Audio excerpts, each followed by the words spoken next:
Olá pessoal, que todos vocês tenham bondade merecida e paz da parte de Jeová Deus, nosso Pai, e do nosso Senhor Jesus Cristo.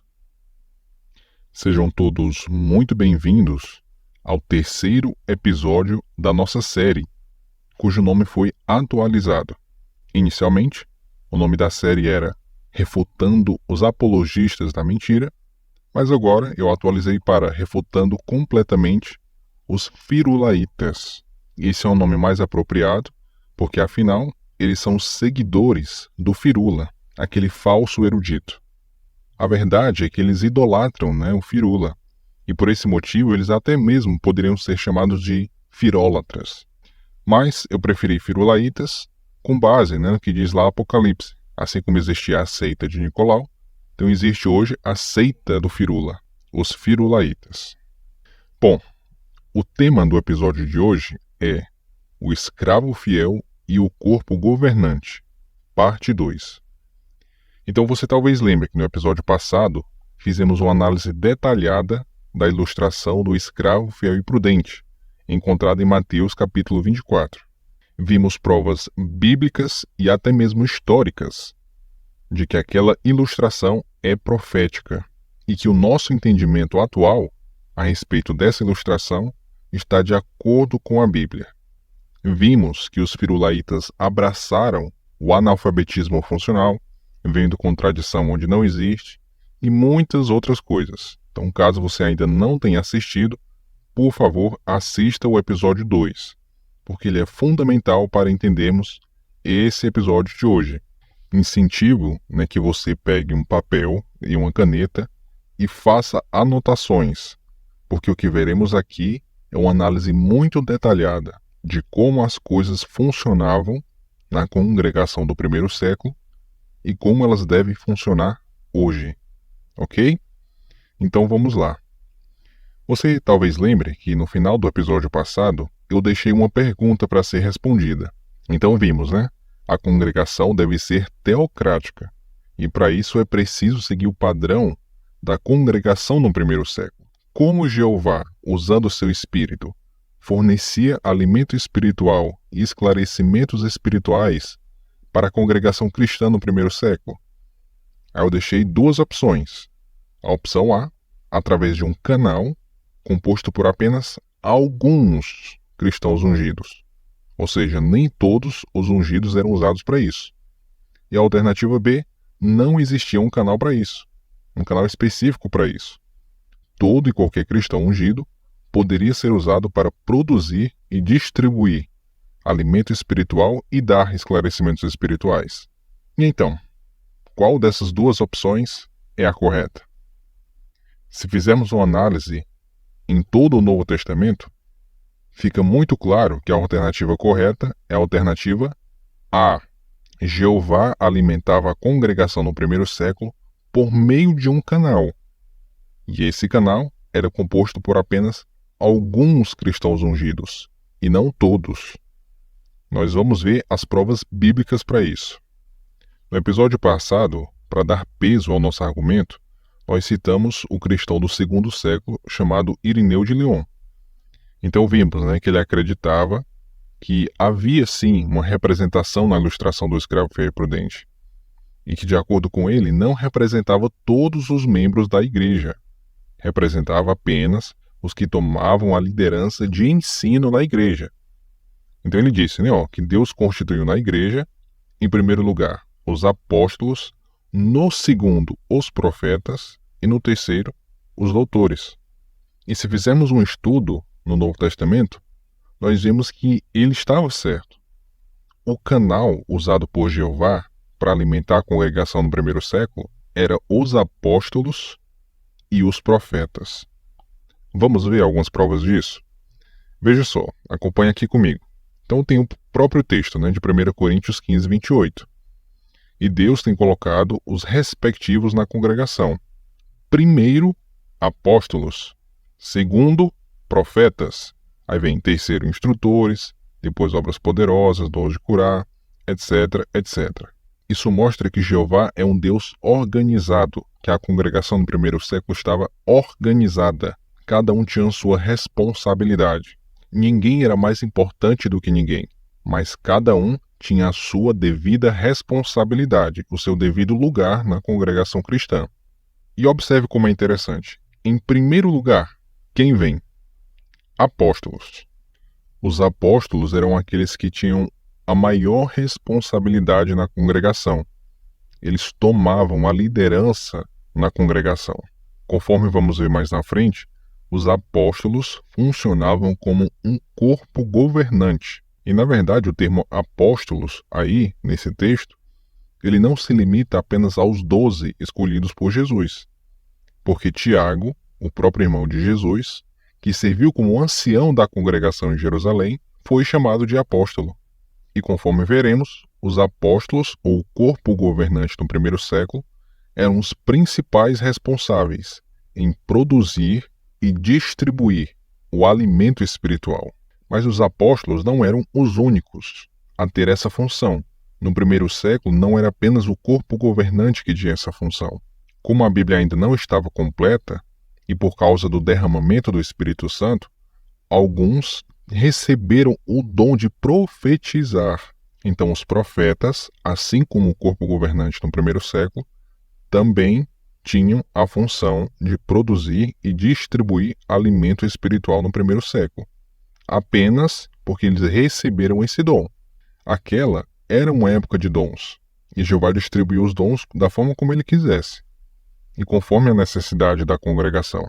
Então, por esse motivo, além do corpo governante, os profetas também produziam alimento espiritual. Veja só mais uma evidência disso no outro texto, Efésios 2:20. E foram edificados sobre o alicerce dos apóstolos e dos profetas, sendo o próprio Cristo Jesus a pedra angular de alicerce. Então note que a congregação era como se fosse uma construção de um prédio, de um templo, digamos assim. E quem era o alicerce desse prédio? Quem era o alicerce da congregação? O alicerce era o próprio Cristo, a pedra angular de alicerce, mas Jesus não era o único. Os apóstolos e os profetas também faziam parte do alicerce da congregação.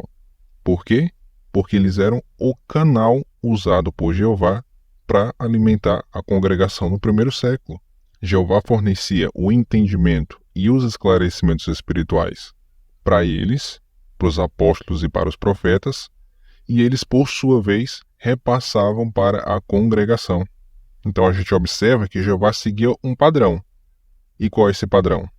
Alimentando muitos pelas mãos de poucos. E a gente percebe como isso é verdadeiro quando olhamos para o Novo Testamento. Por exemplo, hoje, todos os quase 9 milhões de cristãos verdadeiros são alimentados, em sentido espiritual, pelo que apenas 8 cristãos ungidos escreveram. Apenas 8 cristãos ungidos foram usados por Jeová para escrever o Novo Testamento. Então, na verdade, desde o primeiro século até hoje, os cristãos verdadeiros são alimentados em sentido espiritual com o que apenas 8 homens escreveram. Então é exatamente esse padrão. Jeová alimenta muitos cristãos pelas mãos de poucos. Para que fique bem claro e entendido como funcionava a alimentação espiritual no primeiro século, eu elaborei esse diagrama. Não se preocupe que daqui a pouco vamos ver os textos bíblicos, provando tudo aquilo que eu estou falando. Ok? Mas era assim que funcionava a alimentação espiritual no primeiro século. Claro que Jeová é a fonte de todo esclarecimento espiritual. Jeová é o Deus da verdade. Então a verdade está nele e vem dele. E ele, por meio do seu Espírito Santo, entregou tudo nas mãos do cabeça da congregação, o seu Filho Jesus. Atos capítulo 2 diz que Jesus recebeu do Pai o prometido Espírito Santo. Então tudo relacionado à congregação, inclusive essa parte de alimentação espiritual, Jeová confiou ao seu Filho Jesus Cristo, o cabeça da congregação. E Jesus, como cabeça da congregação, como é que ele transmite o alimento espiritual para as congregações? Será que Jesus transmite diretamente para as congregações o alimento espiritual? Não. Jesus transmite o alimento espiritual, o entendimento de textos, os esclarecimentos de profecias, enfim, aos apóstolos e aos profetas. Ele transmitia apenas para esses dois grupos. Só lembrando que apóstolos não se limita só aos 12, como eu já mencionei. Inclui aqui também os anciãos de Jerusalém, como Tiago, o irmão de Jesus, que também foi chamado de apóstolo. Juntos, os apóstolos e os anciãos em Jerusalém formavam o corpo governante da congregação no primeiro século. E além do corpo governante do primeiro século, Jesus transmitia o alimento espiritual para os profetas, porque eles tinham recebido o dom de profetizar. Então, um grupo além do corpo governante, no primeiro século, também estava autorizado por Jesus e era usado por Jesus para transmitir alimento espiritual para todas as congregações. Então, Jesus, usando o Espírito Santo, transmitia o entendimento correto, os esclarecimentos espirituais, o alimento espiritual para os apóstolos e para os profetas, e os apóstolos e profetas, por sua vez, transmitiam para as congregações. Isso era o que funcionava no primeiro século. Então a gente observa que os apóstolos e profetas funcionavam como um canal de alimento espiritual. Todo esclarecimento espiritual vinha apenas através desse canal. Nós vamos ver as provas bíblicas disso. E quando alguém tentava ser independente desse canal, o resultado era sempre heresia. Foi o que aconteceu com Emineu, com Alexandre, com Fileto, aqueles que diziam não haver ressurreição, que a ressurreição já tinha, na verdade, ocorrido. E, na verdade, foi profetizado por Jesus, também foi alertado por Paulo, Pedro e outros, que alguns tentariam ser independentes desse canal. Algumas pessoas, por causa do seu orgulho e por causa desse espírito de independência, achavam que podiam fazer parte desse canal. Eles se achavam muito inteligentes, muito eruditos, daí se tornaram falsos profetas e falsos apóstolos. E qualquer pessoa podia identificar o verdadeiro canal usado por Jesus por meio do Espírito Santo, vendo a atuação do Espírito Santo nessas pessoas. E como sabemos, é impossível que esses apóstatas prosperassem no primeiro século, porque o verdadeiro canal servia como restrição.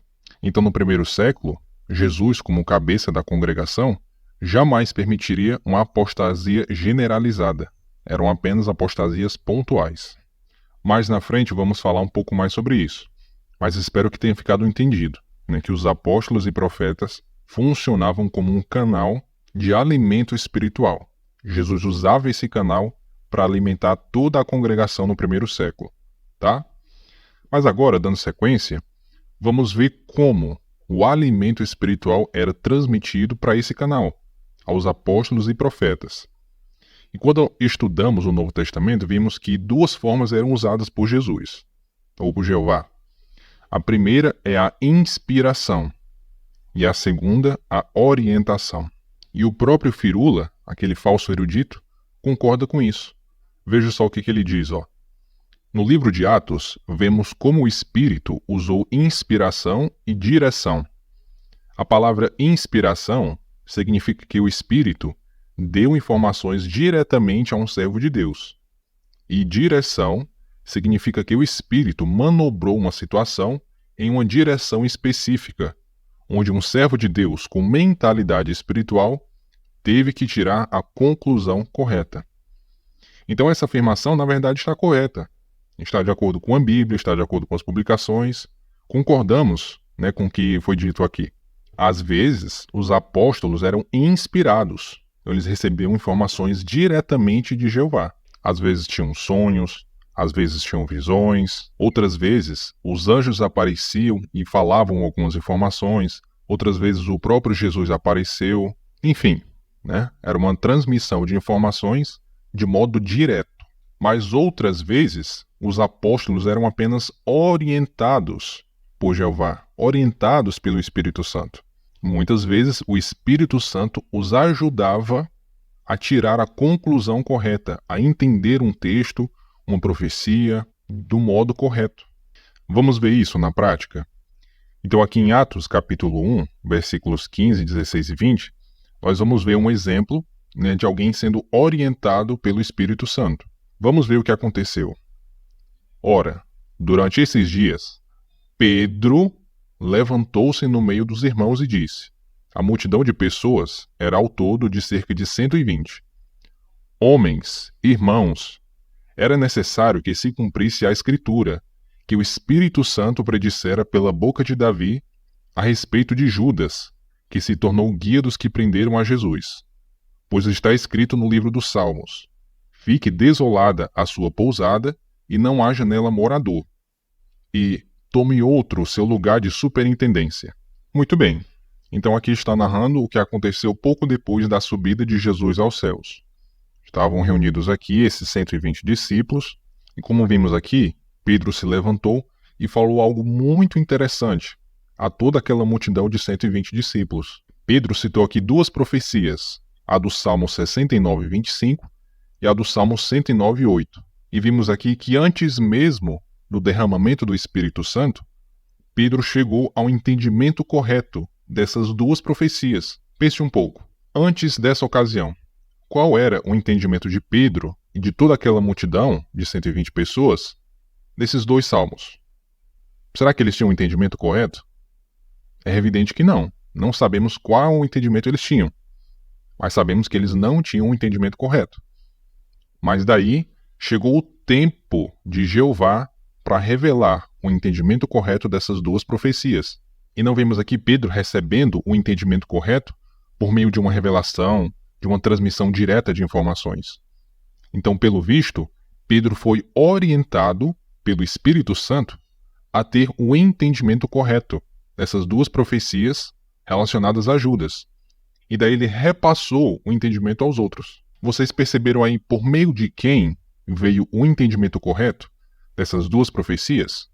Veio de Pedro, um dos 12 apóstolos. Pedro não fez uma enquete perguntando aos irmãos o que eles achavam, se o entendimento dele estaria correto, se eles concordavam. Pedro não perguntou a opinião de cada um para ver se eles também entendiam o texto dessa maneira.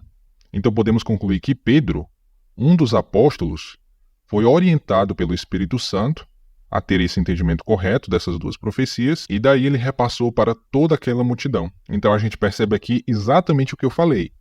Jesus passando o entendimento correto, passando esclarecimentos espirituais para a congregação por meio de um canal. E nesse caso, foi usada a orientação. Jesus, por meio do Espírito Santo, orientou o seu canal a ter o entendimento correto dessas duas profecias. E o canal, por sua vez, repassou o entendimento para todos os outros. Vá agora para o capítulo 2 de Atos. Então sabemos muito bem o que aconteceu aí nesse capítulo. O Espírito Santo foi derramado, aqueles 120 discípulos começaram a falar em línguas, e as pessoas ali em Jerusalém, que tinham ido para a festividade, ficaram maravilhadas, ao ver as pessoas ali falando no seu próprio idioma. Daí, observe o que aconteceu no versículo 14.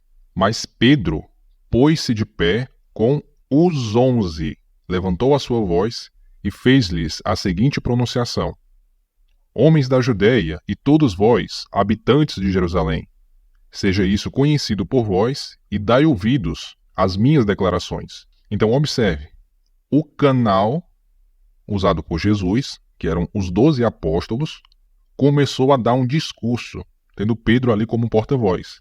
Estavam presentes ali 120 discípulos que tinham acabado de receber o Espírito Santo, que tinham acabado de ser ungidos com o Espírito Santo. Mas quem foi que fez o discurso para toda aquela multidão de judeus e prosélitos ali? O canal escolhido por Jesus, Pedro e os 11. Aqui não falou Pedro e os 119. E nesse discurso, Pedro deu vários esclarecimentos espirituais de várias profecias da Bíblia. Então ele deu esclarecimento espiritual da profecia de Joel capítulo 2, deu esclarecimento espiritual do Salmo 16, 8 a 11, onde Leal não conheceria a decomposição, então ele explicou o que isso significaria, em quem se cumpriu, que foi na pessoa de Jesus. Ele explicou também o Salmo 110, 1, que mostra que Jesus estaria, a partir de então, à direita de Jeová, enfim. E não fica claro, como Pedro chegou ao entendimento correto dessas profecias. Mas ele tinha acabado de receber Espírito Santo, tinha acabado de ser ungido com o Espírito Santo. Então é bem provável que o método usado aqui por Jesus tenha sido a inspiração, mas não fica muito claro quanto a isso. É possível também que ele tenha sido orientado pelo Espírito Santo. Mas independente disso, vimos que o esclarecimento espiritual dessas profecias veio por meio do canal, veio por meio dos apóstolos. Embora todos os 120 ali tenham recebido o Espírito Santo, mas o esclarecimento espiritual veio apenas por meio dos apóstolos. E novamente nós não vemos os apóstolos consultando os outros, perguntando se eles também entendiam dessa maneira essas profecias, perguntando se eles concordavam com a explicação, ou fazendo uma enquete, perguntando ali a opinião de cada um para daí determinar qual seria o entendimento correto. Ele simplesmente chegou ao entendimento correto e repassou, seja por inspiração ou orientação. Espero que isso tenha ficado muito claro. E depois de ouvir aquele discurso, com vários esclarecimentos espirituais, como foi que aquela multidão reagiu? Então acompanhe a leitura do versículo 37. Ora, quando ouviram isso, ficaram compungidos no coração e disseram a Pedro e aos demais apóstolos. Prestem atenção a quem eles disseram. Pedro e aos demais apóstolos. Homens, irmãos, o que havemos de fazer? Ora, ali estavam presentes 120 pessoas, muitas delas que inclusive tinham convivido com Jesus, parentes de Jesus, aquele outro que tinha sido cotado para substituir Judas, me fugiu agora o nome dele, mas enfim, 120 pessoas tinham acabado de receber Espírito Santo e estavam ali presentes. Mas a quem aquelas pessoas pediram orientação espiritual? A Pedro e aos demais apóstolos. Eles pediram orientação ao canal. Daí, novamente, os apóstolos explicaram o que eles precisavam fazer, precisavam se batizar, enfim. E veja só o que aconteceu depois. Vamos ler agora o versículo 42. E eles continuavam a devotar-se ao ensino dos apóstolos e a partilhar uns com os outros, a tomar refeições e a orações. Então, olha só, novamente, 120 pessoas estavam ali. 120 pessoas que várias delas tinham convivido com Jesus, que tinham acompanhado o ministério de Jesus. Alguns eram parentes de Jesus. Mas aqui não disse que eles se devotavam ao ensino dos discípulos, que não disse que eles se devotaram ao ensino dos 120, que diz que eles se devotaram ao ensino dos apóstolos, mostrando assim que os apóstolos tinham o dever, a responsabilidade de ensinar a congregação. O ensino partia deles. Os esclarecimentos espirituais vinham por meio deles. Então todos ali reconheciam os apóstolos como o canal para o ensino e alimento espiritual. Então fica muito claro que o ensino na congregação não era qualquer um que podia dar. Havia um canal específico para isso. E nesse momento, no início da congregação, apenas os apóstolos tinham esse dever, de ensinar a congregação, dando assim alimento espiritual e esclarecimentos espirituais. Vamos ver mais alguns exemplos de como esse canal foi usado por Jeová e por Jesus para dar alimento espiritual a toda a congregação. Bom, vamos ver agora a respeito do segredo sagrado. Como foi que Jeová alimentou a congregação em sentido espiritual, dando o entendimento do segredo sagrado. Bom, o segredo sagrado tem a ver com o propósito de Jeová. Tem muitas facetas nesse segredo sagrado. Tem a ver como Jeová cumpriria aquela profecia de Gênesis 3,15, envolvendo Jesus, envolvendo os ungidos. Então a gente observa que foi uma revelação muito progressiva de Jeová a respeito do segredo sagrado. Veja só o que diz Romanos capítulo 16, versículos 25 e 26. Ora, àquele que vos pode fazer firmes, de acordo com as boas novas que eu declaro, e a pregação de Jesus Cristo, segundo a revelação do segredo sagrado, que por tempos de longa duração tem sido guardado em silêncio, mas que agora tem sido manifestado e tem sido dado a conhecer entre as nações por intermédio das Escrituras proféticas, de acordo com o mandado do Deus Eterno para fomentar a obediência pela fé. Então olha só que interessante. Paulo, ele nos diz aqui que o segredo sagrado, ele estava revelado nas Escrituras proféticas. Então, na verdade, as nuances do segredo sagrado já tinham sido reveladas nas Escrituras daquele tempo, no Antigo Testamento. No entanto, ele tinha sido guardado em silêncio. O entendimento do segredo sagrado, o entendimento desses textos do Antigo Testamento, foi selado por Jeová até o tempo determinado para ele revelar o entendimento. É por isso que nem mesmo os anjos tinham conhecimento de todas as facetas do segredo sagrado. Mas como o entendimento tinha sido selado por Jeová, ninguém no universo, independentemente da sua capacidade, independentemente da sua inteligência, poderia entender esses textos, esses versículos, essas profecias. O entendimento correto só seria dado no tempo de Jeová. E no primeiro século, como vimos aqui no versículo 26, chegou o momento de Jeová dar a conhecer entre todas as nações o entendimento correto desses versículos, o entendimento correto do segredo sagrado. Mas como Jeová fez isso? Como foi que Jeová passou para os cristãos o entendimento do segredo sagrado? Então vamos ver. Efésios capítulo 3, versículos 5 e 6. Preste muita atenção. Em face disso, ao lerdes isso, podeis dar-vos conta da compreensão que eu tenho do segredo sagrado do Cristo.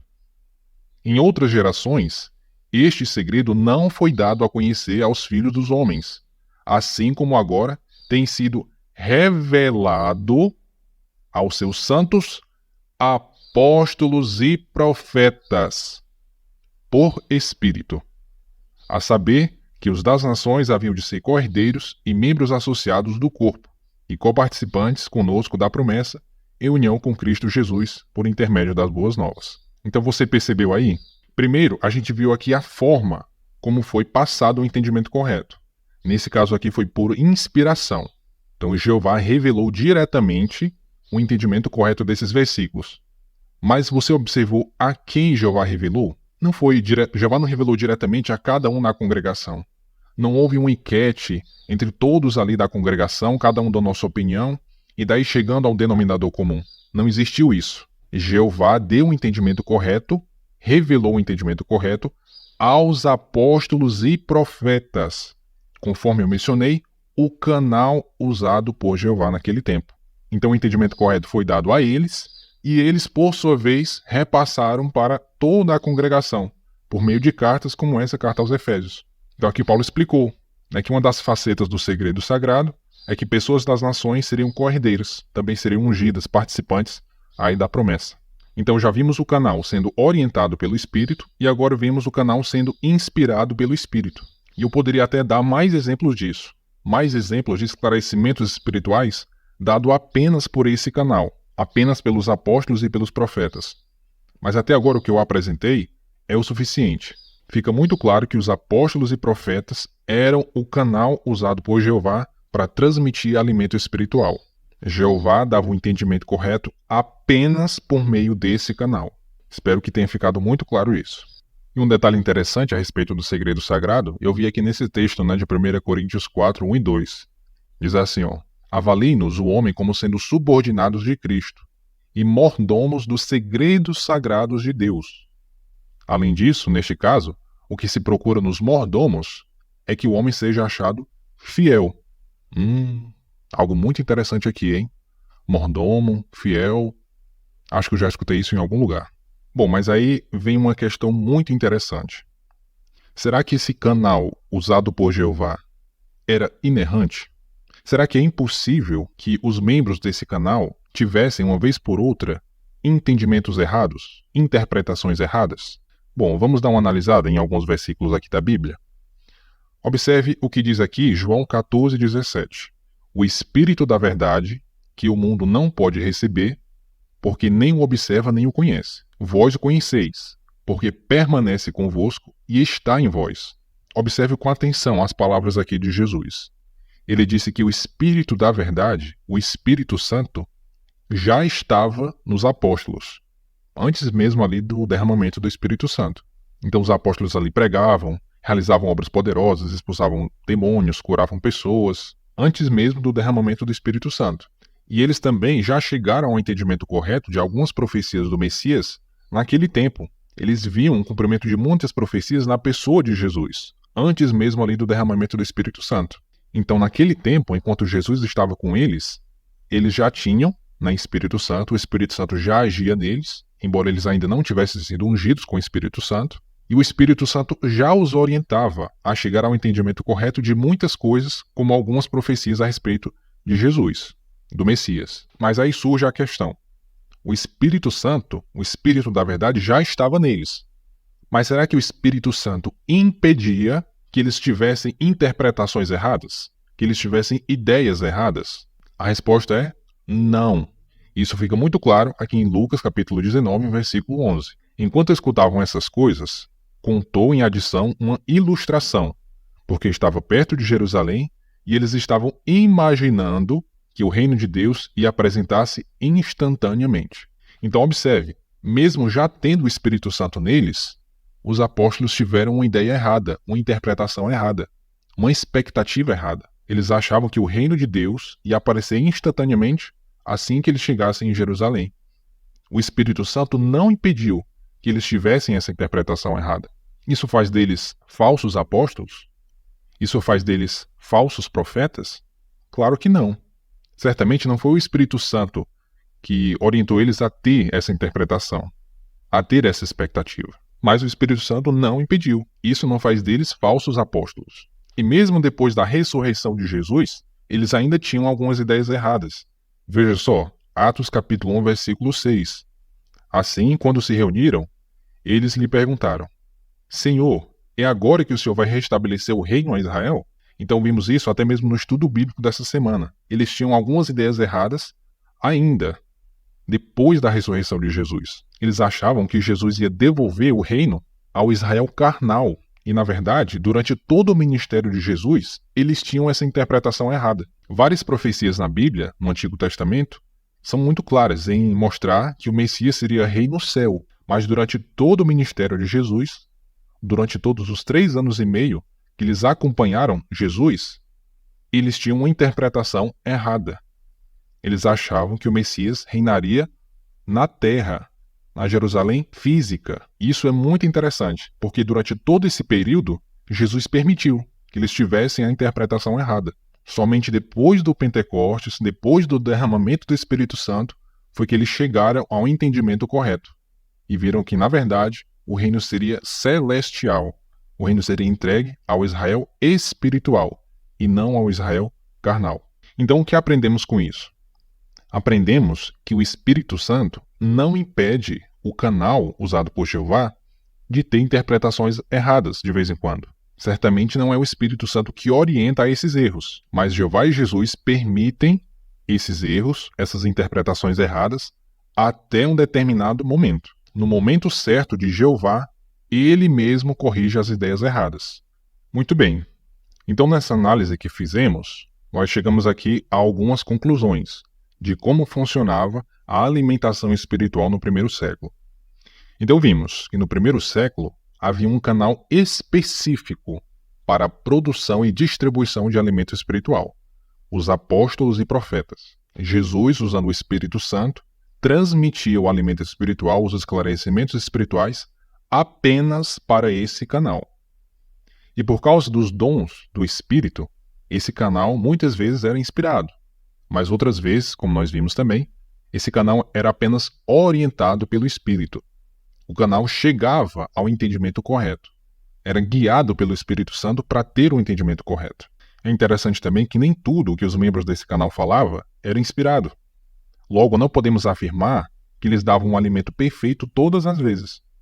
Pense no seguinte, o próprio Paulo escreveu várias cartas que não foram inspiradas, e não sabemos o conteúdo dessas cartas. Será que eu posso afirmar que o conteúdo dessas cartas era perfeito, que era um alimento espiritual perfeito? Eu não posso afirmar isso, porque essa carta não foi inspirada. O alimento só seria perfeito se fosse inspirado pelo Espírito Santo. Eu até separei aqui um exemplo, aqui 1 Coríntios 5, 9 a 11. Aqui Paulo mostra que ele tinha escrito uma carta anterior a essa primeira carta aos Coríntios que nós conhecemos.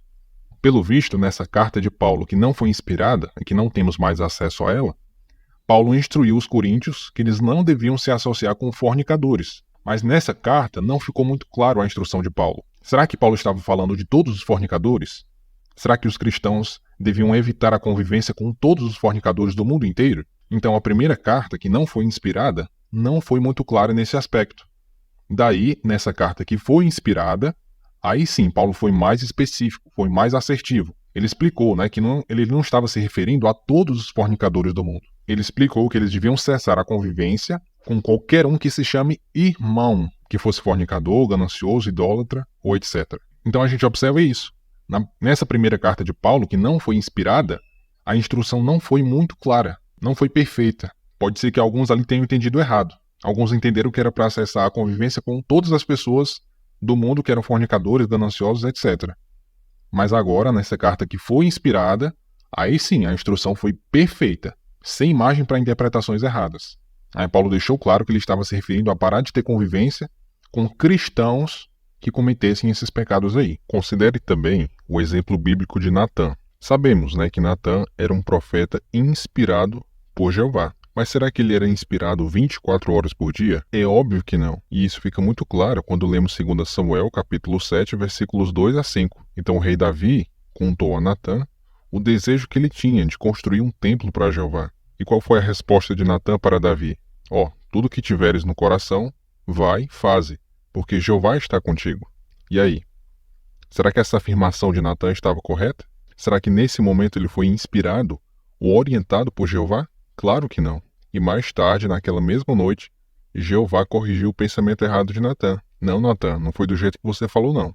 Volte lá para Davi e fale o seguinte. Aí Jeová deixou claro que Davi não iria construir o templo. Então Natã, o porta-voz de Jeová, deu uma informação errada. E ele ainda disse, Jeová está contigo, Davi. Pode ir, pode fazer, porque Jeová está com você. Informação errada. Mas e aí? Será que por causa disso, Natã deixa de ser um profeta de Jeová? Será que por causa desse erro seria correto questionarmos a legitimidade de Natã ser um profeta? Claro que não. Devemos entender que ele simplesmente não era inspirado todo o tempo. E se ele cometesse algum erro, Jeová no devido tempo o iria corrigir. Então, como nós mencionamos, não podemos afirmar que eles davam um alimento perfeito todas as vezes, porque nem sempre eles falavam e escreviam sob inspiração. E numa adoração matinal, o irmão David Splane deu até uma hipótese assim interessante. Imaginei que antes do concílio de Atos 15, por exemplo, Tiago tenha escrito uma carta falando a respeito da circuncisão, apoiando a circuncisão. Nesse caso, depois do concílio ali de Atos 15, aquilo ficou obsoleto. E por mais que essa seja apenas uma hipótese, é muito interessante a gente pensar nisso, porque não temos um acervo completo de tudo que os apóstolos escreveram durante o primeiro século. Temos apenas a parte inspirada, apenas a parte inerrante. E conforme nós já mencionamos, sabemos que algumas vezes eles eram inspirados pelo Espírito e orientados pelo Espírito. Mas mesmo que o Espírito Santo esteja em alguém, essa pessoa pode ter interpretações erradas, até chegar o momento de Jeová o orientar a ter um entendimento correto. O ponto de vista errado era corrigido por Jeová no tempo dele.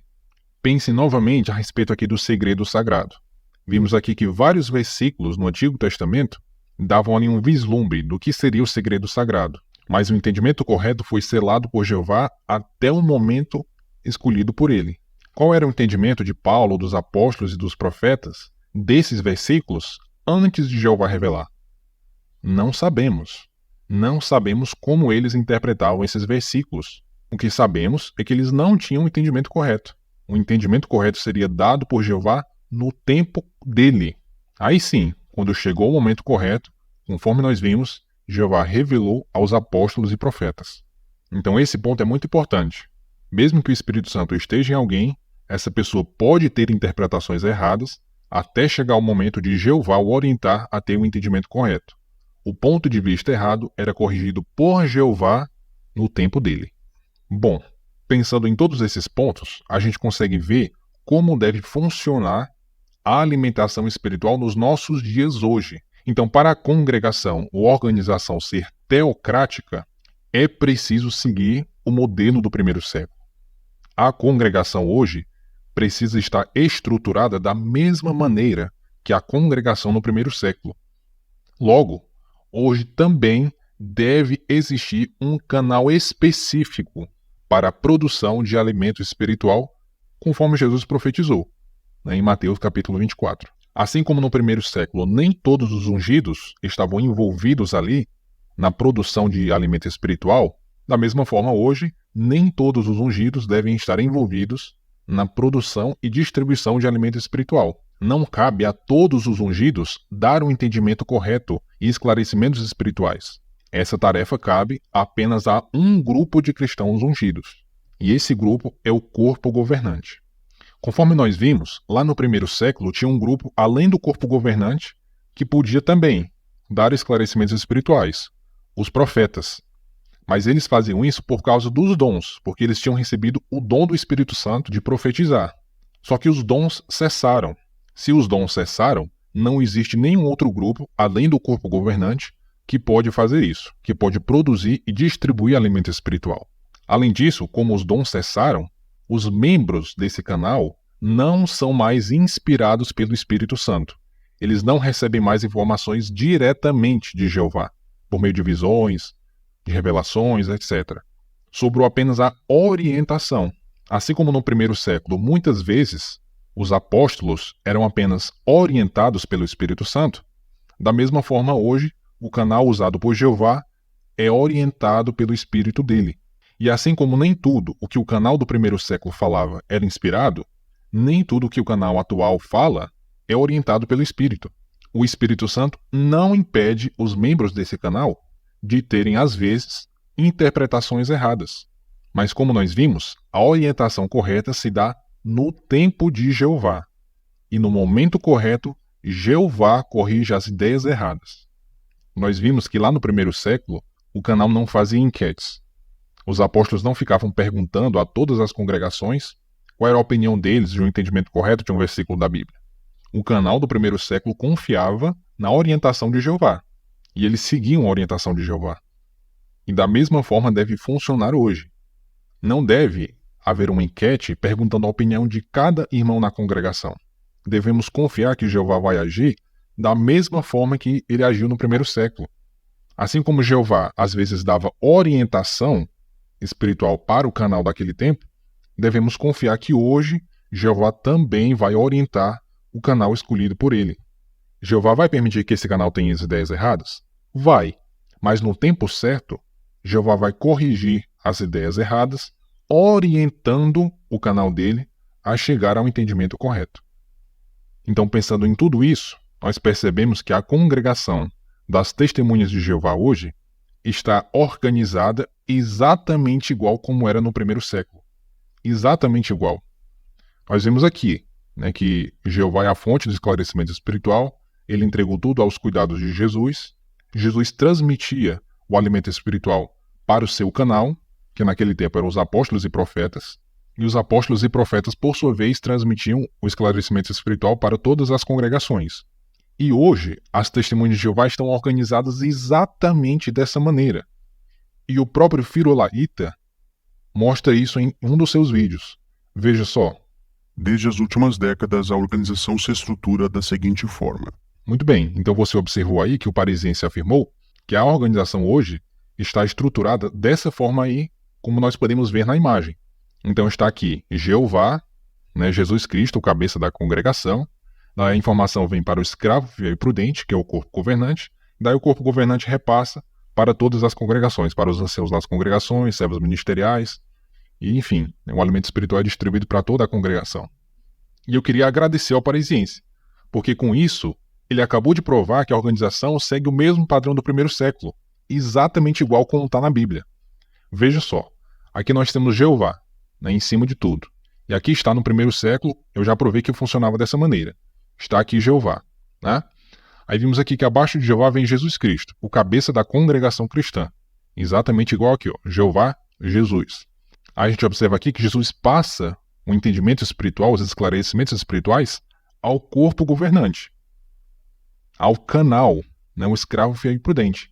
Exatamente como acontecia no primeiro século. Jesus transmitia as informações espirituais para o canal, que era composto naquele tempo dos apóstolos e profetas.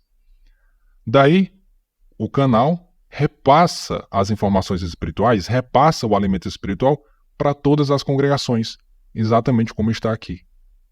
Então, meus parabéns, parisiense. Você acabou de provar que a organização hoje segue fielmente o modelo do primeiro século. Recentemente, os firulaitas propuseram uma estrutura organizacional completamente antibíblica. Então, na opinião deles, as doutrinas devem ser determinadas pela congregação, por toda a congregação. Então, na opinião deles, os irmãos da liderança devem perguntar a opinião de todas as 8 milhões de testemunhas de Jeová pelo mundo e, num concílio, lidar com essas 8 milhões de opiniões diferentes até chegar num denominador comum e, por fim, determinar a doutrina. Pense só em quanto tempo levaria para um concílio chegar a um resultado final, tendo que lidar com quase 9 milhões de opiniões diferentes a respeito de um assunto da Bíblia. Eu acho que uma vida não seria suficiente para determinar sequer uma única doutrina nesse método que eles propuseram.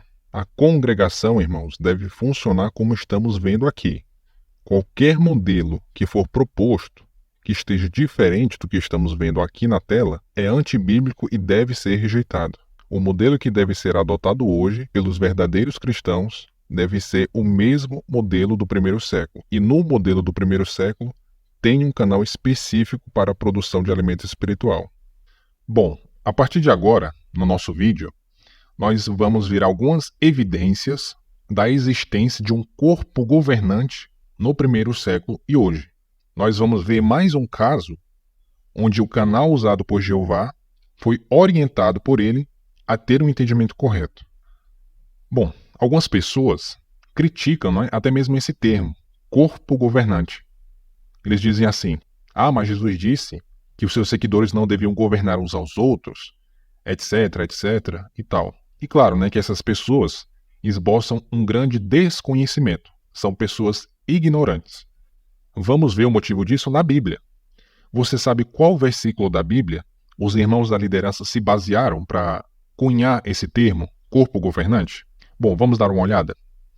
O texto é o de Hebreus 13:17. Tá? Eu não coloquei aqui, mas saibam que é o texto de Hebreus 13:17. E olha só como esse texto foi traduzido na tradução do Novo Mundo, a de 1950, em inglês.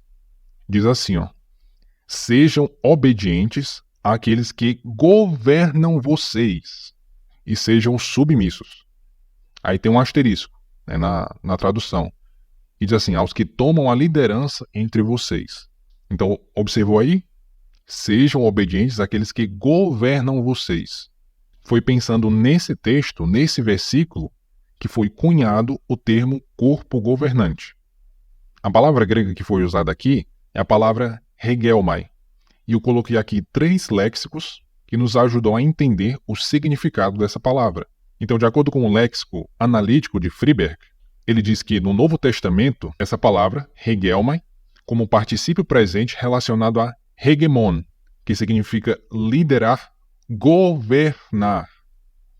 No léxico grego-inglês de Louis-Naida, diz que essa palavra, hegelmai, significa governar com a implicação de fornecer direção e liderança, governar, ordenar. E o léxico de Thayer diz que essa palavra significa liderar, ir adiante, ser um líder, governar, comandar, ter autoridade sobre. Então você observa que esses 3 léxicos mostram que essa palavra, usada por Paulo, em Hebreus 13:17, tem esse significado, governar. Mas não é governar como se fosse um rei governando sobre seus súditos. Significa governar no sentido de ser aquele que dá a direção, aquele que é líder, que toma a liderança.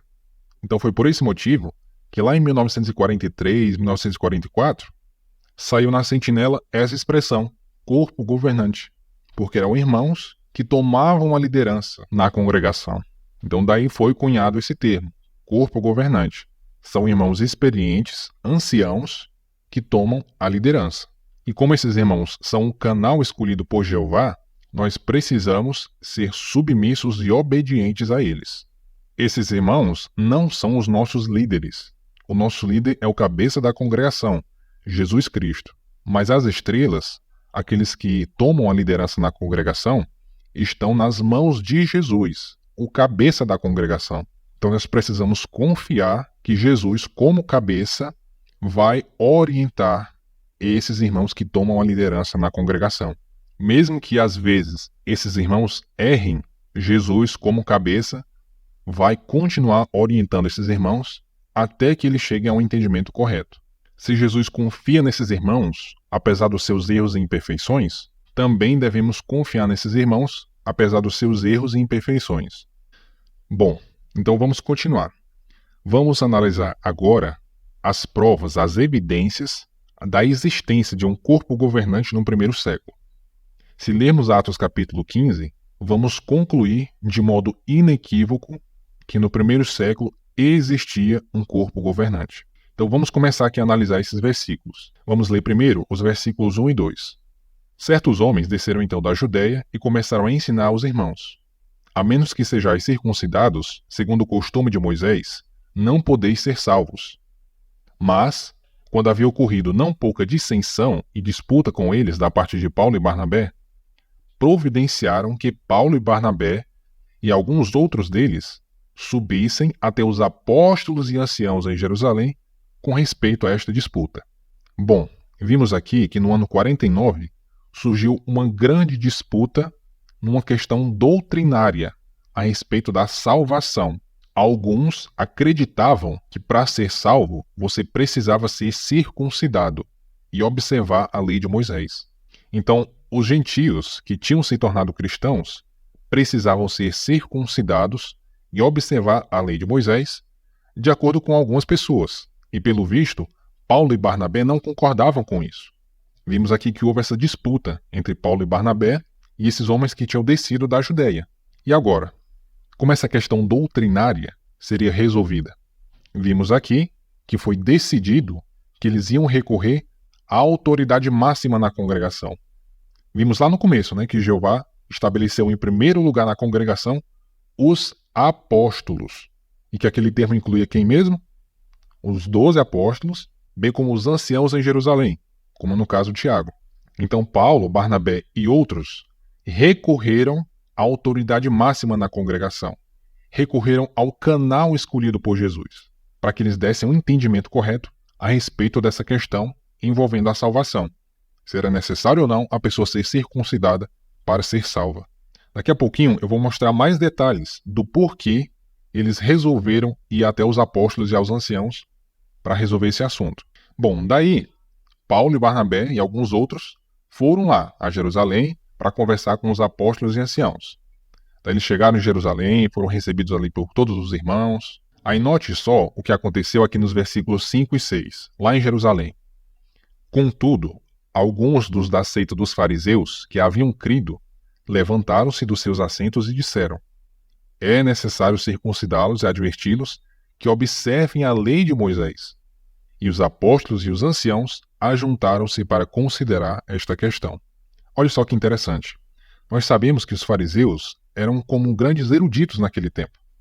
Haviam cursado, aliás, escolas rabínicas, tinham um grande conhecimento das escrituras, e vimos aqui que alguns deles tinham se tornado cristãos. Como eruditos, eles deram a opinião deles. Os gentios precisam ser circuncidados e devem observar a lei de Moisés. Então essa era a opinião dos eruditos daquele tempo. Bom, mas será que o entendimento correto viria desses eruditos? A resposta é não. Depois que os eruditos deram a opinião deles, o que foi que aconteceu? Os apóstolos e anciãos, que como nós sabemos, alguns deles eram homens indoutos e comuns, ajuntaram-se em particular para considerar essa questão. Então os eruditos deram a opinião deles, mas os apóstolos e anciãos, que eram o canal escolhido por Jesus naquele tempo, era que ia resolver a questão. Somente esse canal estava autorizado por Jesus a dar o entendimento correto. E essa foi uma reunião privada. Não foram todos ali da congregação em Jerusalém que participaram.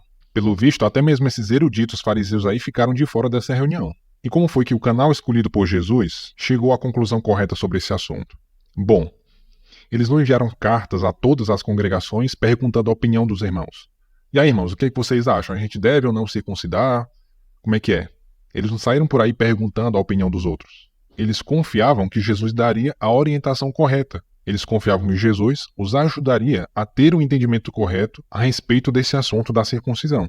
E foi isso que aconteceu. Se continuarmos a ler o relato, vemos aí que os apóstolos e anciãos ouviram os relatos aí de Paulo e Barnabé, dos sinais que eles realizavam. Eles ouviram também a Pedro, que novamente relatou o episódio ali de Cornélio. Eles também consideraram algumas passagens das Escrituras, até que, por fim, eles chegaram a uma decisão unânime. E qual era essa decisão? Então vamos lá. Atos capítulo 15, versículos 28 e 29.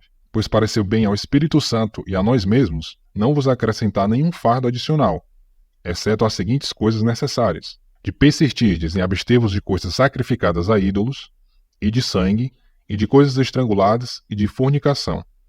Se vos guardardes cuidadosamente destas coisas, prosperareis. Boa saúde para vós. Então vimos aqui que os apóstolos e anciãos decidiram que a circuncisão não era necessária para os cristãos gentios. E como vimos aqui, eles reconheceram que a decisão deles veio por meio do Espírito Santo. Mas como? Qual das duas formas o Espírito Santo ajudou eles a ter o entendimento correto? Foi por inspiração? Não, porque nenhum deles recebeu uma informação direta de Jeová. Eles não receberam sonhos, visões, nenhum anjo apareceu para eles e deu o entendimento correto, nem Jesus apareceu no meio dessa reunião. Então só nos resta a orientação. Então nessa ocasião, os apóstolos e anciãos foram orientados pelo Espírito Santo a chegar ao entendimento correto a respeito do assunto da circuncisão. Eles consideraram os fatos, consideraram as Escrituras e confiaram que ali estava a orientação de Jeová. E por fim decidiram que a circuncisão não era necessária. Daí eles redigiram uma carta a ser entregue às várias congregações espalhadas. É isso que a gente observa aí, em Atos 16, 4 e 5. Ora, enquanto viajavam através das cidades, entregavam aos que estavam ali, para a sua observância, os decretos decididos pelos apóstolos e anciãos, que estavam em Jerusalém. Portanto, as congregações continuavam deveras a ser firmadas na fé e a aumentar em número dia a dia. Então, ao viajar pelas várias congregações, Paulo entregava a carta que foi redigida pelos apóstolos e anciãos. Aqui o texto é claro, o decreto foi decidido por quem?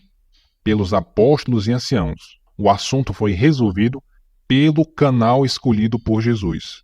O Espírito Santo orientou esse canal a chegar ao entendimento correto. Daí, quando os apóstolos chegaram ao entendimento correto, isso foi repassado para todas as congregações. É exatamente como eu mostrei aqui, né? No caso, Jesus, usando o Espírito Santo, orientou esse grupo, os apóstolos. Como eu já mencionei, os anciãos em Jerusalém, em certo sentido, também eram chamados de apóstolos, como no caso de Tiago, irmão de Jesus. Então Jesus, como cabeça da congregação, resolveu o assunto da circuncisão dessa maneira. Ele, usando o Espírito Santo, orientou os apóstolos, daí os apóstolos repassaram para todas as congregações a conclusão que eles haviam chegado. Então vimos aqui de novo provas da existência de um canal específico para determinar assuntos doutrinários. Então a que conclusão nós chegamos a respeito desse assunto da circuncisão?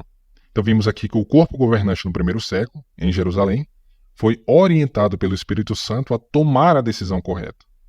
Eles não foram inspirados, eles não receberam a informação direta de Jeová ou de Jesus. Eles foram orientados pelo Espírito Santo. Vimos também que não houve uma enquete. Os apóstolos e anciãos em Jerusalém não ficaram consultando a opinião dos vários irmãos em todas as congregações. O procedimento não era esse. Havia um canal específico para resolver essas questões doutrinárias. Então vimos aqui que Jesus resolveu a questão por meio do canal escolhido por ele. Então espero que tenha ficado muito claro essa questão de como a questão da circuncisão foi resolvida no primeiro século. A questão foi resolvida por meio do canal escolhido por Jesus, os apóstolos, e eles foram orientados pelo Espírito Santo a ter o entendimento correto. Bom, mas tem alguns detalhes a respeito dessa reunião que Lucas não registrou, mas que Paulo registrou na carta aos Gálatas. Em Gálatas capítulo 2, vemos alguns detalhes muito importantes. Acompanhe comigo a leitura aqui dos versículos 1 e 2. Diz assim: Daí, 14 anos depois, subi novamente a Jerusalém com Barnabé, tomando também comigo a Tito. Mas subi em resultado de uma revelação. E eu lhes expus as boas novas que eu estou pregando entre as nações, em particular, porém, perante os que eram homens de destaque, com receio de que, de algum modo, eu estivesse correndo ou tivesse corrido em vão. Olha só quantas informações interessantes Paulo nos dá apenas nesses 2 versículos. Bom, vimos aqui que a reunião ela foi particular. Então, olha só o que Paulo disse, né? Ele disse que expôs as boas novas que ele pregou entre as nações em particular. Então, veja só, mais uma evidência de que não foi toda a congregação em Jerusalém que estava reunida ali para resolver aquele assunto. Foi uma reunião particular.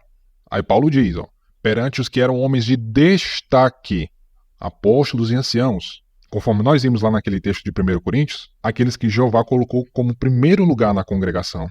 Então Paulo levou aquela questão da circuncisão aos que eram homens de destaque, para que ele se certificasse de que ele não tivesse corrido em vão. Paulo já tinha um entendimento correto a respeito da circuncisão. A gente viu lá, né, que ele estava discutindo lá com aqueles homens que tinham descido de Jerusalém a respeito desse assunto. Então, pelo visto, Paulo já tinha a opinião correta desse assunto. Mas para se certificar de que ele realmente tinha o entendimento correto, ele precisou recorrer aos homens de destaque lá em Jerusalém. Mas olha só o detalhe mais importante que nós observamos aqui. Aqui no versículo 2, Paulo diz que ele subiu em resultado de uma revelação. Então veja só, estava lá Paulo, em Cesareia, discutindo com aqueles homens judaizantes. Por que Paulo decidiu levar o assunto para o corpo governante lá em Jerusalém? A resposta, porque Paulo recebeu uma revelação. Então Jesus, como cabeça da congregação, de algum modo revelou a Paulo que ele deveria levar o assunto da circuncisão para os apóstolos em Jerusalém. Ou o próprio Jesus apareceu a Paulo, ou foi um anjo, ou ele teve uma visão, ou teve um sonho, enfim, não sabemos. O que sabemos é que Paulo teve uma revelação direta do Espírito Santo. E qual foi a ordem do Espírito Santo? Paulo, leve esse assunto para os apóstolos e anciãos em Jerusalém. E isso, irmãos, é muito interessante. Porque pensa no seguinte, estava acontecendo ali aquela disputa. Daí Paulo tem uma revelação. Ora, por que nessa revelação o Espírito Santo já não resolveu a questão de imediato? Por que será que Jesus, o cabeça da congregação, não informou a Paulo a decisão dele nessa revelação? Então pronto, a questão teria sido resolvida por meio de uma inspiração, por meio de uma revelação direta do cabeça da congregação. Mas não foi assim que Jesus resolveu agir. Nessa revelação, Jesus direcionou o assunto para o corpo governante de Jerusalém. Imagina, é como se Jesus tivesse aparecido para Paulo nessa revelação e tivesse dito assim: Paulo, eu estou vendo o que está acontecendo. E como cabeça da congregação, eu já tomei a minha decisão a respeito desse assunto da circuncisão. Mas eu não vou falar para você a minha decisão agora, por meio dessa revelação que você está recebendo. A minha decisão, como cabeça da congregação, vai vir por meio do meu canal. Por isso, você vai lá para Jerusalém e entregue esse assunto para os apóstolos e anciãos. Lá você conversa com eles e eu vou usar o Espírito Santo para orientá-los a chegar à decisão correta. Então a gente observa aqui que o próprio Jesus, usando o Espírito Santo, direcionou o assunto para o corpo governante em Jerusalém. Jesus poderia ter resolvido o assunto já naquela ocasião, por meio dessa revelação, mas a revelação orientou Paulo a subir a Jerusalém e conversar esse assunto com o corpo governante, com os apóstolos e com os anciãos. Jesus deu um entendimento correto para a congregação por meio do canal que ele escolheu, por meio dos seus apóstolos. Continuando, vamos ver o que diz aqui o versículo 9. Sim, quando ficaram sabendo da benignidade merecida que me tinha sido concedida, Tiago e Cefas e João, os que pareciam ser colunas, deram a mim e a Barnabé a mão direita da parceria, para que fôssemos às nações, mas eles aos circuncisos. Percebeu aí como Paulo encarava os membros do corpo governante naquele tempo? Como colunas da congregação. É por esse motivo que lá em Efésios, no texto que nós lemos lá no início, Paulo disse, que o alicerce da congregação é Jesus Cristo, a pedra angular de alicerce, e os apóstolos e os profetas. Então, depois de lermos tudo isso, qual conclusão nós chegamos? Vimos aqui que Jesus pessoalmente direcionou o assunto da circuncisão para ser resolvido pelo corpo governante em Jerusalém, pelos apóstolos e anciãos. Jesus poderia ter resolvido esse assunto naquela revelação que Paulo recebeu, mas Jesus não fez isso. Aquela revelação serviu apenas para direcionar o assunto para o corpo governante. Vimos também que a reunião foi particular. Aqueles que se achavam eruditos ficaram de fora. Aquela reunião não envolveu toda a congregação de Jerusalém. E vimos também que os apóstolos e anciãos não ficaram perguntando a opinião de cada irmão nas várias congregações espalhadas. Eles, como grupo, como canal, resolveram o assunto confiando na orientação do Espírito Santo. E vimos aqui que Paulo reconhecia a autoridade do corpo governante. Os encarava como sendo colunas da congregação. Então, irmãos, a nossa conclusão é inequívoca. Existia, sim, um corpo governante no primeiro século. E esse entendimento não é de agora. Veja só o que diz a Sentinela de 15 de outubro de 1944, em inglês, na página 315. Nesse artigo, é mostrado várias provas da existência de um corpo governante. E pelo tempo, obviamente eu não pude trazer todas as provas. Mas veja qual foi a conclusão final. Fica claro, pela ação acima, que os apóstolos e anciãos em Jerusalém, que foram consultados e que, sob a orientação do Espírito, decidiram e redigiram os decretos a serem guardados pelos cristãos gentios, serviram como corpo governante da Igreja ou organização teocrática visível em toda a terra. Note só agora, isso não significava que seus indivíduos fossem infalíveis, mas que buscavam a orientação de Deus por meio de seu Espírito. Então o canal do primeiro século não era infalível. Daqui a pouco eu vou mostrar isso também. Para ser organizado para a obra final nestes últimos dias, também deve haver um corpo governante sob Cristo. Então, irmãos, já por quase 80 anos, as Testemunhas de Jeová entendem que existia um corpo governante no primeiro século. A organização só se tornou teocrática, além dos anos 40 e 50, por causa desse entendimento. Eu acho muito curioso que os firulaitas falam assim, né? Mas o corpo governante anulou o entendimento de quase um século, a lei da ilustração do escravo velho prudente. Só que eles, firulaitas, querem anular um entendimento que tem 80 anos. Já tem 80 anos que a gente entende que no primeiro século existia um corpo governante. Isso mostra como eles são hipócritas. Então, assim como no primeiro século existia um corpo governante, tomando ali a liderança nas congregações, tomando decisões a respeito da obra, tomando decisões a respeito de assuntos doutrinários, da mesma forma, hoje deve existir um corpo governante na congregação cristã. Nós já vimos, esse corpo não era infalível. Algumas vezes eles tiveram interpretações erradas, mas os cristãos precisavam confiar na direção de Jesus.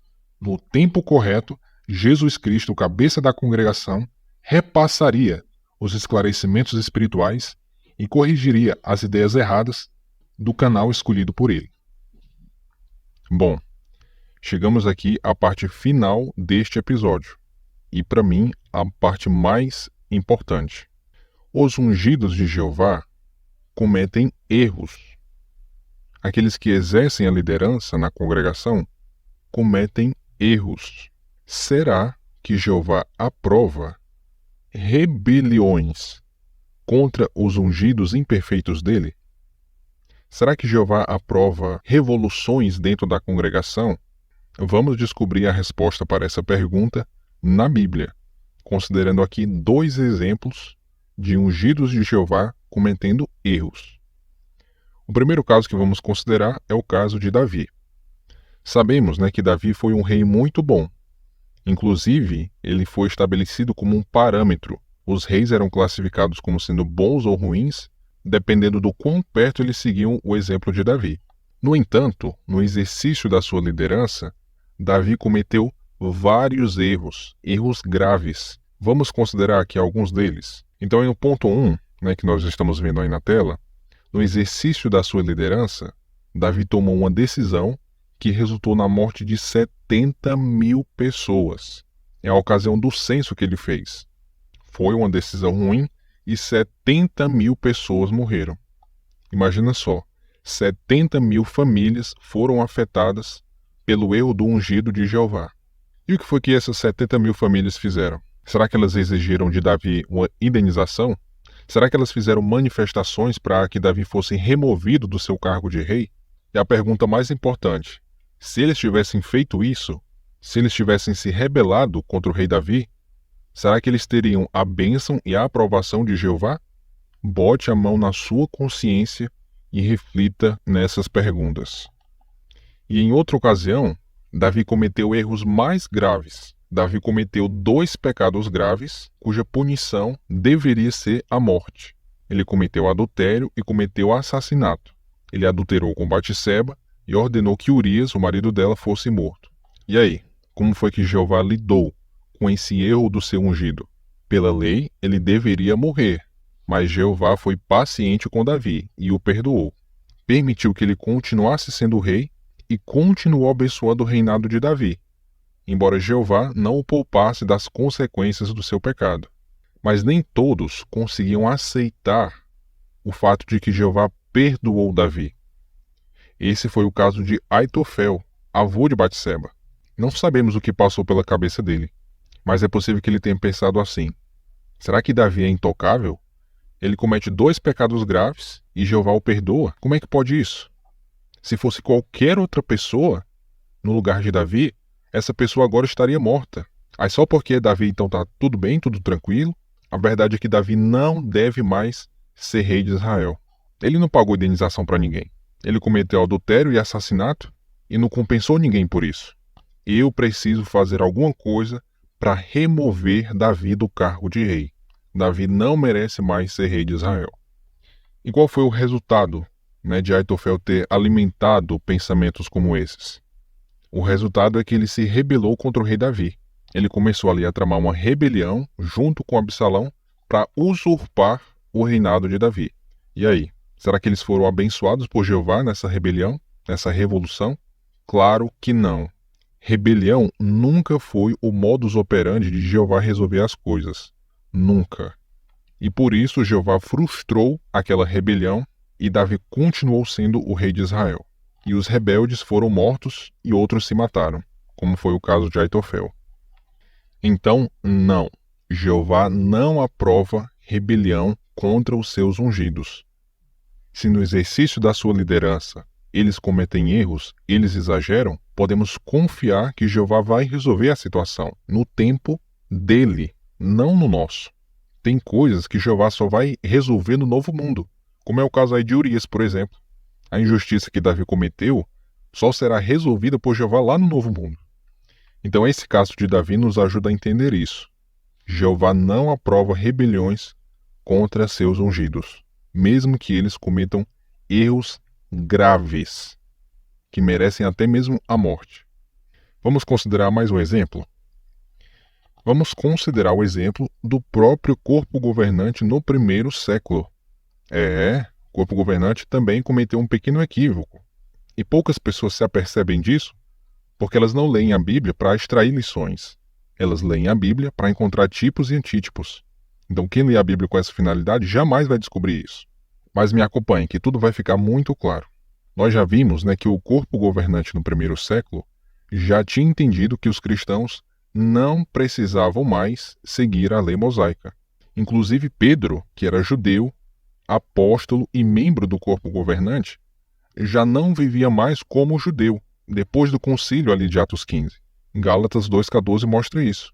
Então os cristãos não tinham mais nenhuma obrigação de seguir a lei mosaica, nem mesmo os judeus, nem mesmo os cristãos judeus. Mas veja o que foi que aconteceu aqui em Atos capítulo 21, versículo 18, depois dos versículos 20 a 24. Mas, no dia seguinte, Paulo foi conosco ter com Tiago, e todos os anciãos estavam presentes. Ouvindo isso, começaram a glorificar a Deus e disseram-lhe: Observas, irmão, quantos milhares de crentes há entre os judeus, e todos eles são zelosos da lei. Mas eles ouviram rumores a respeito de ti, de que tens ensinado a todos os judeus entre as nações uma apostasia contra Moisés, dizendo-lhes que não circuncidem os seus filhos, nem andem nos costumes solenes. O que há de se fazer então a respeito disso? Em qualquer caso, eles vão ouvir que chegaste. Faze, portanto, o que te vamos dizer. Há conosco 4 homens que têm um voto sobre si. Toma contigo estes homens e purifica-te cerimonialmente junto com eles, e toma conta das despesas deles, para que se lhes rape a cabeça. E todos saberão assim que não há nada nos rumores que se contavam acerca de ti, mas que estás andando ordeiramente, guardando também... Bom, o que podemos observar aqui nessa leitura? Então vimos que Paulo chegou lá na cidade de Jerusalém e encontrou com os irmãos do corpo governante. O versículo 18 menciona aqui Tiago e todos os anciãos. Não menciona nominalmente aqui os apóstolos, mas como o próprio Pedro fala em sua carta, ele também é um ancião. Então é possível que aqui os apóstolos estejam presentes também. Para outras explicações do porquê não aparece aqui o termo apóstolos, confira a nota de estudo da tradução do Novo Mundo nesse versículo. Mas independente disso, Paulo se encontrou com um corpo governante em Jerusalém. E novamente Paulo começou a relatar tudo o que estava acontecendo no ministério dele pelas nações. Daí os irmãos do corpo governante ficaram admirados, começaram a glorificar a Deus e tudo. Mas daí eles apresentaram um problema para Paulo. Vários judeus ali, em Jerusalém, tinham se tornado cristãos. E eles tinham um zelo muito grande pela lei. E em Jerusalém estava circulando um boato de que Paulo estava ensinando os judeus entre as nações a não obedecerem mais à lei de Moisés. E certamente esse era um boato falso. Paulo simplesmente estava ensinando que não era mais necessário para a salvação fazer essas coisas. O corpo governante já tinha decidido que os gentios não precisavam ser circuncidados. E eles também tinham selecionado os pontos da lei que os gentios precisavam obedecer. E quanto aos judeus, seguir ou não a lei de Moisés era um assunto de decisão pessoal. Vimos aqui que Pedro já não vivia mais como judeu, como diz lá Gálatas 2,14. Então os cristãos que eram judeus não eram obrigados a seguir a lei de Moisés. Era algo de decisão pessoal. Mas aí vimos que o boato se espalhou e os irmãos do corpo governante ali estavam temerosos com o que poderia acontecer ali na congregação. Poderia haver alguma discussão, alguma divisão ali, alguma animosidade. E qual foi a decisão que eles tomaram? Eles ordenaram que Paulo fosse ao templo e se purificasse cerimonialmente junto com alguns homens, para que esses judeus que tinham se tornado cristãos vissem que Paulo estava seguindo a lei. Como foi que Paulo reagiu a essa ordem do corpo governante? Bom, Paulo poderia ter dito assim: olha, mas nem Pedro, que é um dos apóstolos, vive como judeus. Por que eu tenho que viver como judeu? Vocês mesmos não já determinaram que não é obrigado a gente seguir a lei de Moisés para ser salvo? Por que agora vocês estão dizendo para que eu siga a lei? Paulo poderia ter falado tudo isso. Mas veja só como foi que Paulo reagiu. Aqui nos versículos 26 a 28. Paulo tomou então consigo os homens no dia seguinte e purificou-se cerimonialmente junto com eles, e entrou no templo, notificando os dias a serem cumpridos para a purificação cerimonial, até se apresentar a oferta para cada um deles. Viu aí? Então Paulo seguiu a orientação do corpo governante. Paulo foi lá e obedeceu. Mesmo sendo num assunto de decisão pessoal, ele obedeceu a orientação do corpo governante daquele tempo. Com certeza um grande exemplo para nós, o apóstolo Paulo. Um grande exemplo de humildade. Mas veja só qual foi o resultado de Paulo ter obedecido ao corpo governante. Ora, quando os 7 dias estavam para se concluir, os judeus da Ásia, observando-o no templo, começaram a lançar toda a multidão em confusão e deitaram mãos nele, clamando: Homens de Israel, acudi! Este é o homem que ensina a todos em toda a parte contra o povo e a lei, e este lugar. E, ainda mais, ele até mesmo trouxe gregos ao templo e aviltou este santo lugar. Versículos 30 e 31. E toda a cidade ficou em alvoroço, e houve uma afluência do povo. E agarraram Paulo e o arrastaram para fora do templo, e fecharam-se imediatamente as portas. E enquanto buscavam matá-lo, o comandante do destacamento recebeu informação de que toda Jerusalém estava em confusão. E aí, percebeu qual foi o resultado de Paulo ter obedecido àquela ordem do corpo governante? Vimos aqui que essas pessoas queriam matá-lo, ele apanhou e foi preso. Tudo isso por fazer algo que ele nem sequer era obrigado a fazer. Bom, então o que aprendemos com isso? Vimos que o boato que tinha se espalhado ali sobre Paulo não era verdadeiro. Paulo não estava ensinando que os judeus deviam deixar de obedecer à lei de Moisés. Vimos também que o corpo governante ali, Tiago e os anciãos, tinha a melhor das intenções: evitar animosidade e divisão. Mas a gente percebe algumas coisas que o corpo governante não fez naquele momento. Em primeiro lugar, o corpo governante não orou a Jeová, nem consultou as Escrituras. Mesmo tendo outras opções, o corpo governante mandou Paulo se purificar cerimonialmente, algo que ele não tinha mais a obrigação de fazer. Então o corpo governante podia ter dado outra orientação. para evitar aquela animosidade e divisão ali na congregação, por causa de Paulo. Eles podiam ter convocado uma reunião para que Paulo desse um discurso explicando que aqueles boatos não eram verdadeiros, entre outras opções que eles poderiam ter pensado, mas eles escolheram essa: ordenar que Paulo fosse ao templo e se purificasse cerimonialmente. Diferentemente do que aconteceu lá em Atos 15, a gente não vê aqui o Espírito Santo orientando os apóstolos a dar essa orientação. Não houve aqui nesse caso nem inspiração nem orientação. E qual foi o resultado? A orientação dada pelo corpo governante fez Paulo ser espancado e preso. Alguns podem dizer assim: mas isso aí foi a orientação de Jeová, porque daí Paulo foi para Roma. Mas não é assim que funciona não, meu querido. Jeová não pode causar o sofrimento de ninguém. Se fosse Jeová que tivesse dado essa orientação ao corpo governante aqui em Jerusalém, Jeová teria sido o causador da prisão de Paulo. Então não foi Jeová que deu essa orientação. Jeová pode ter aproveitado esse acontecimento para cumprir o seu propósito. Foi a mesma coisa que aconteceu com José e seus irmãos.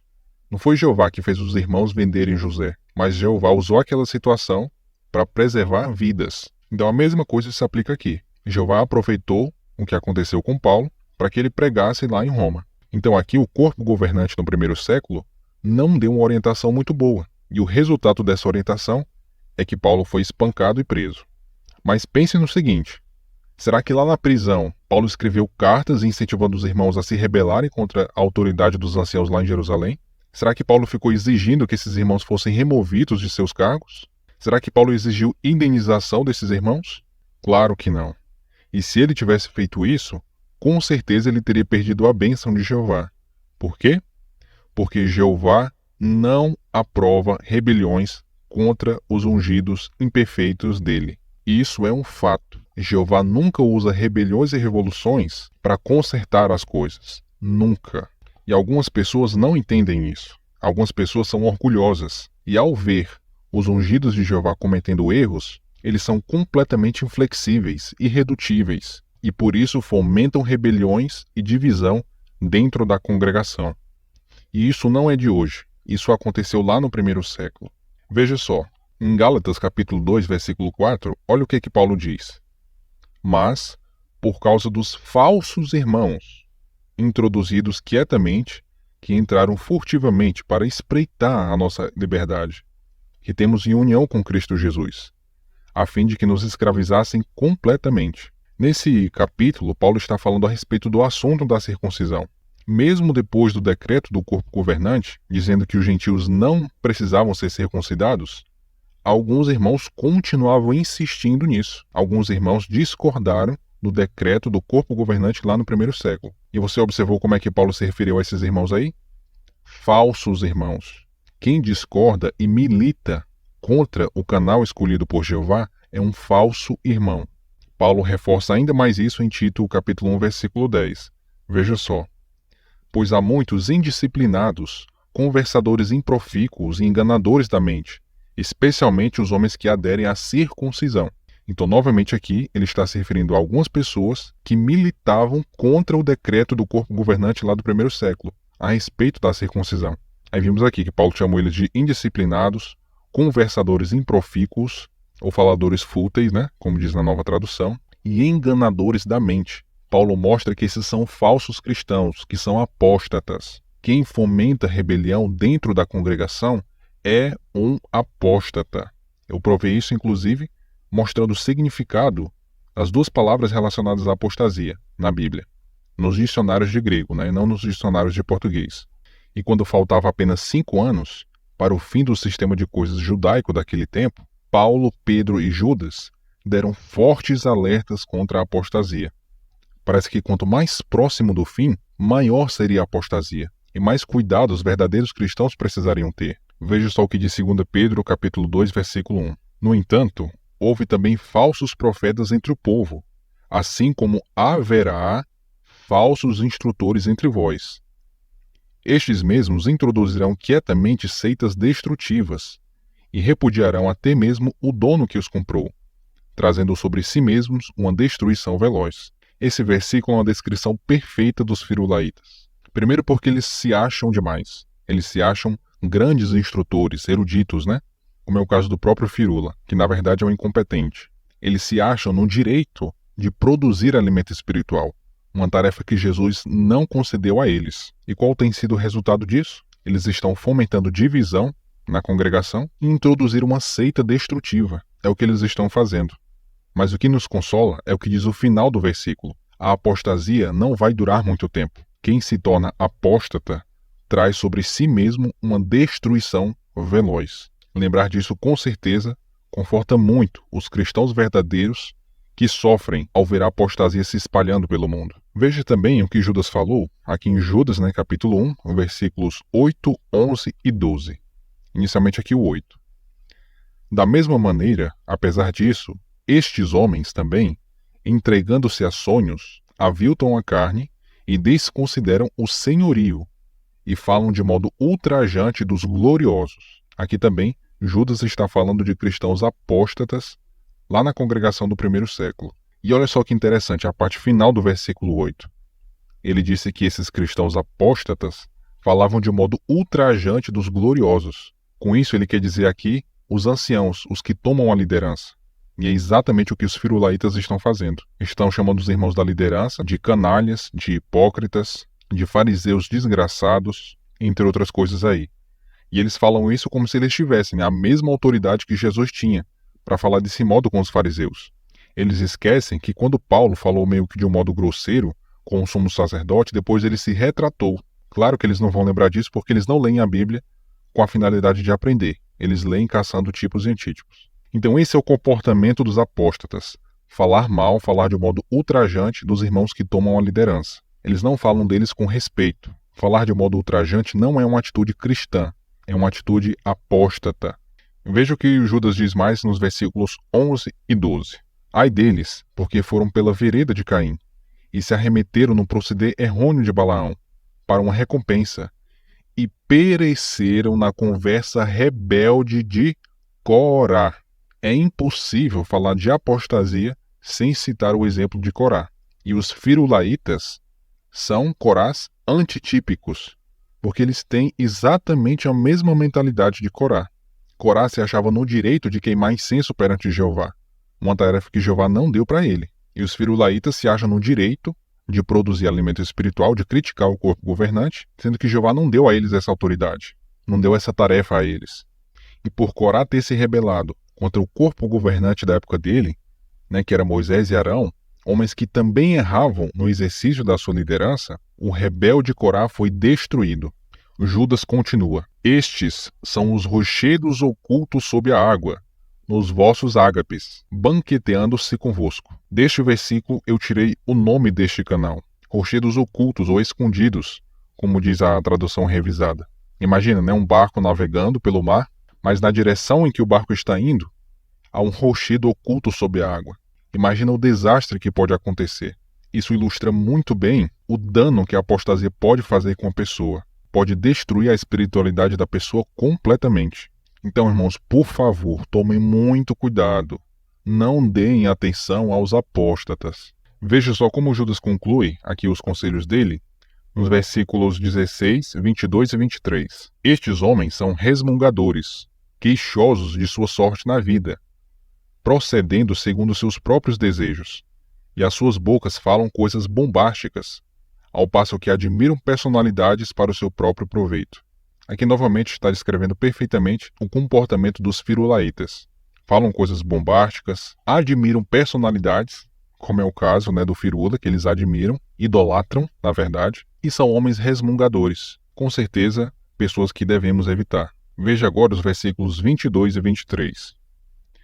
Continuai também a mostrar misericórdia para com alguns que têm dúvidas. Salvai-os por arrebatá-los do fogo. Então pode ser que alguns tenham sim dúvidas legítimas. Algumas pessoas podem se deparar com esses argumentos dos apóstatas, dos firulaitas, e ficar com dúvidas. Eita, meu Deus do céu, será que é isso mesmo?